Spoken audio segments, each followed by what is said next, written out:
Welcome to the fourth presentation of this campaign for Inspired Ally Mentor series.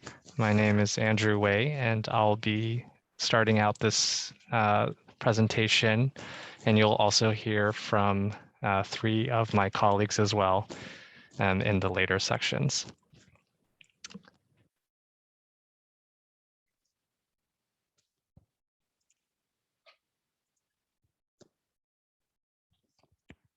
Here's a quick outline of the topics we'll be covering today, and I'll explain more in a few slides here about the different sections. As always, I want to first acknowledge that we live and created this presentation on ancestral and traditional land of the first people of Seattle, the Duwamish people. I acknowledge that we remain on occupied Duwamish territory, and I honor with gratitude the land itself, the Duwamish tribe, as well as the surrounding coastal Salish communities. So what have we learned so far? We've gone through three different presentations, talking about systemic and institutional racism, interpersonal racism, and racism in healthcare. And I'd like to talk briefly about those topics here before we jump into Mentorship 101. First, I would like to revisit what we have learned so far, and we extend our thanks to Ali Thomas and Gemma Nonog for the wealth of information that has been provided. I cannot do justice to these talks in these brief remarks, so please spend some time with these talks if you haven't already, and feel free to revisit as needed. So in our first session, we traced the history of systemic and institutional racism experienced by Chicanos, Native Americans, Blacks, and Native Hawaiians and Pacific Islanders. We learned these unfair structures were created, upheld, and perpetuated through more recent laws meant to exclude these groups. In the second session, we reviewed interpersonal racism and the definitions of white supremacy, white privilege, implicit bias, and microaggressions. We highlighted how our education system has inherent racism, how that translates to lower matriculation rates of URM groups in healthcare, and we grounded our discussion on the relationship between white women and Black boys. The end of the talk introduced the theory of racial identity formation and reviewed the stages of developing an anti-racist identity. And lastly, in the most recent session, we recounted the long, dark history of racism in healthcare and the health inequities that exist for BIPOC populations. We discussed how the myth of biology as race was used to justify dehumanization of Black people, and how this myth still impacts how we make medical decisions today. So knowledge of our collective history is important to understand how we got to this point and why our work is so important. But now we will be shifting a little bit and challenged to move from intellectualization to an anti-racist practice with our mentorship work. To bridge the gap from theory to action, I want to emphasize that it is important for BIPOC populations, but especially our white siblings, to have reached a point of autonomy in their respective anti-racist identities, with a healthy understanding of self and ability to do this work without a sense of superiority. We want to avoid coming to this work with a self-serving savior complex, and this requires a constant self-reflection and an open mind for continuous growth, which I know is already part of our culture as physicians and healers. And with that, I hope that educating ourselves on this history can help us, and to quote Ali, be worthy mentors to our URM students. So now we transition to mentorship. I use this slide partly to broaden our awareness, but also I think highlight why we are focusing on the population that we are with our mentorship program.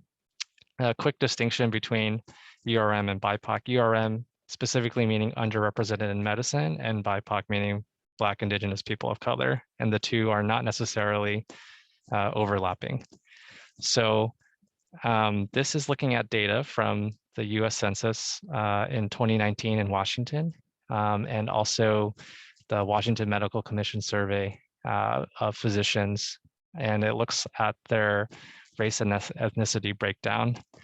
And you can see here that the Black, American Indian, Alaska Native, Native Hawaiian, or other Pacific Islander, and the Hispanic populations here are not well represented in our physician population.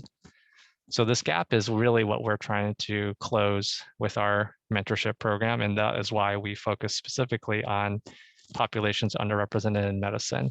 I do want to acknowledge that although Asians are well represented, this is not accounting for many Asian groups that may not be well represented, such as the Nepalese and other Southeast Asian populations. So I want to also say that that is a limitation of this data.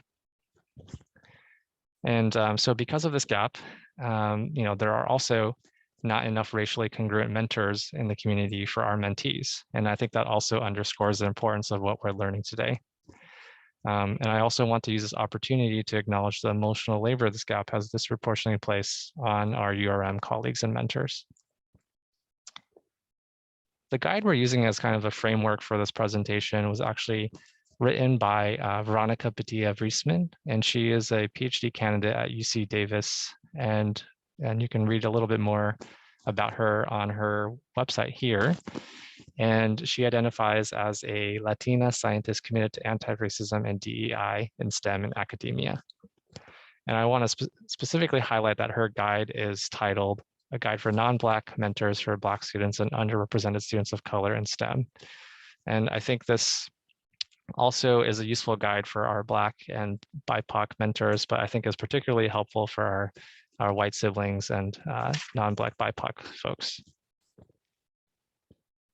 So we use her kind of guideline as, and the main topics from her guideline as in a way to organize our presentation today. So I'll be going through with you the respecting and honoring identity, the broadening your awareness, and committing to advocacy topics in her guide. So starting with respecting and honoring identity, we want to make sure we're recognizing the broad distinctions between the terms Black, POC, URM, and minority, and use terms that our mentees refer to themselves as. And each individual should be approached as an individual while simultaneously acknowledging the importance of racial identity. And we'll talk about this some more using these two articles here. So these were both referenced in the guide, but this was written by Joshua Adams.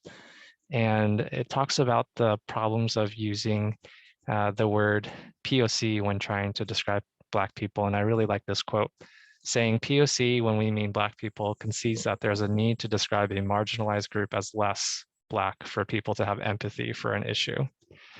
And I also want to remind everyone of the concept of anti-Blackness and what we discussed in previous talks. And I think this is present in all communities and definitely is present in our white and Asian communities as well. And remembering that anti-Blackness is how communities dehumanize folks for having darker skin tones. And another quote, and I really liked, was, for me, people of color feels like a hiding place, like I have to hide a crucial part of me to not tap into the reflexive fear of apathy toward Blackness. Describing myself as POC feels like walking into a space with an apology in hand, a preemptive sorry for any offense my Blackness may have caused.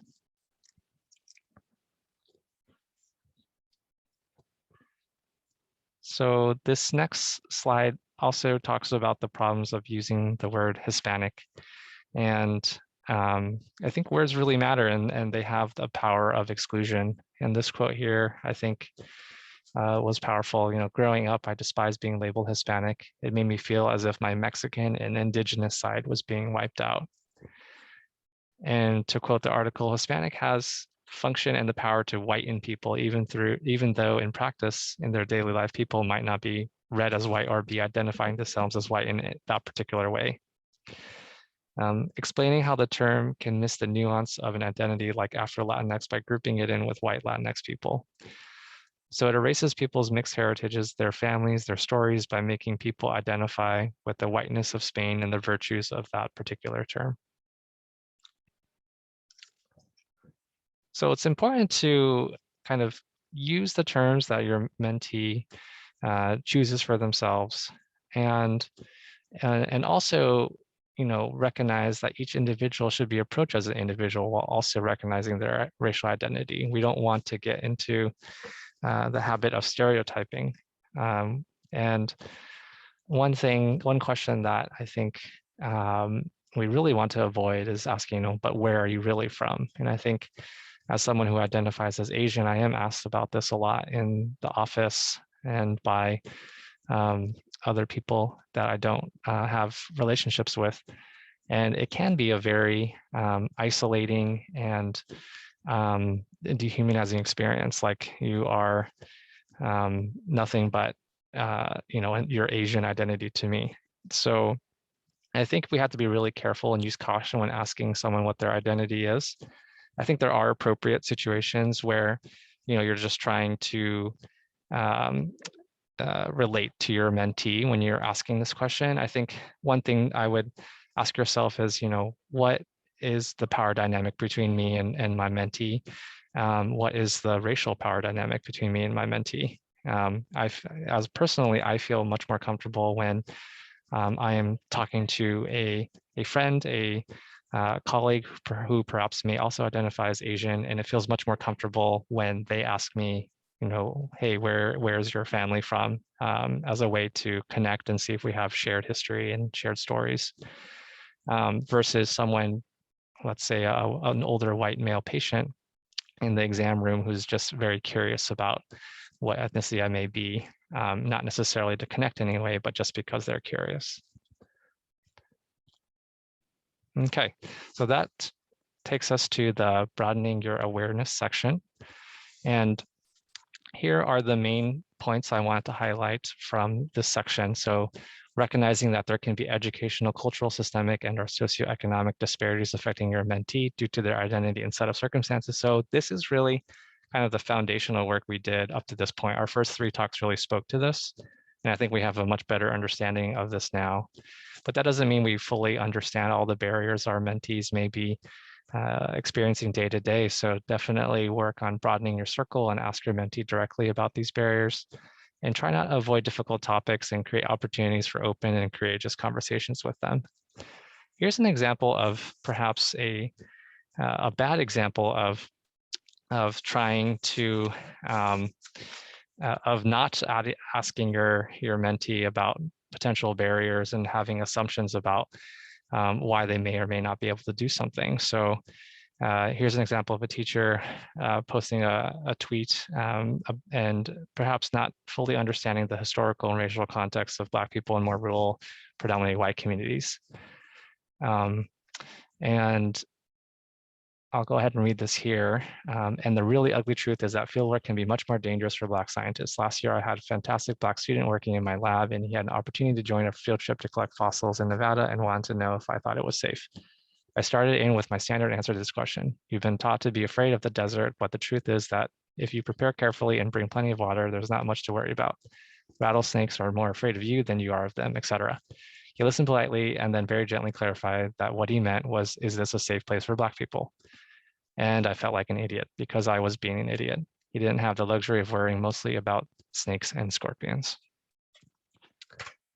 Now I'd like to share a good example, and you can also follow along on the PDF guideline as well.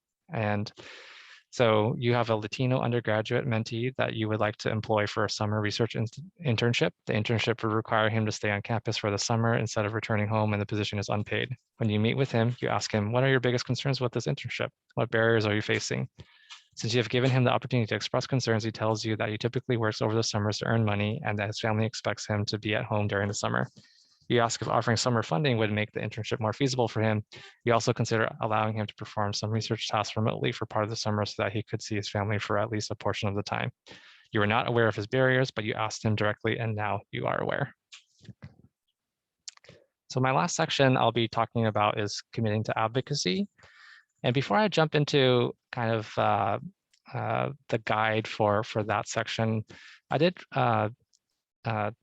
come across this article that I thought would help us become better advocates by really understanding, I think, from the mentee perspective of how they are experiencing academia, how they're experiencing, interacting with folks in their spaces. So, and one thing I think that will also help us allow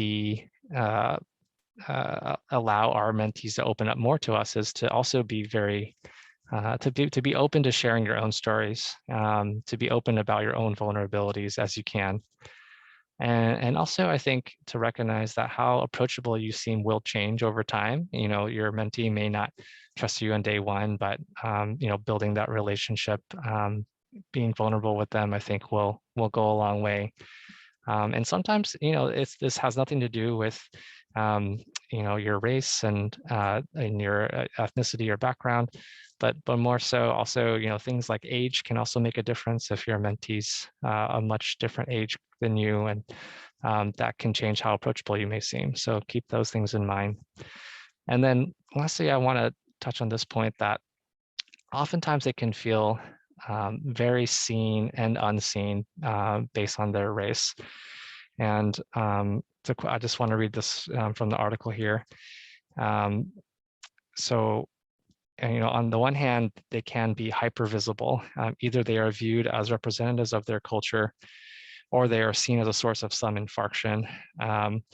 For example, getting profiled and singled out to show ID in order to enter a party.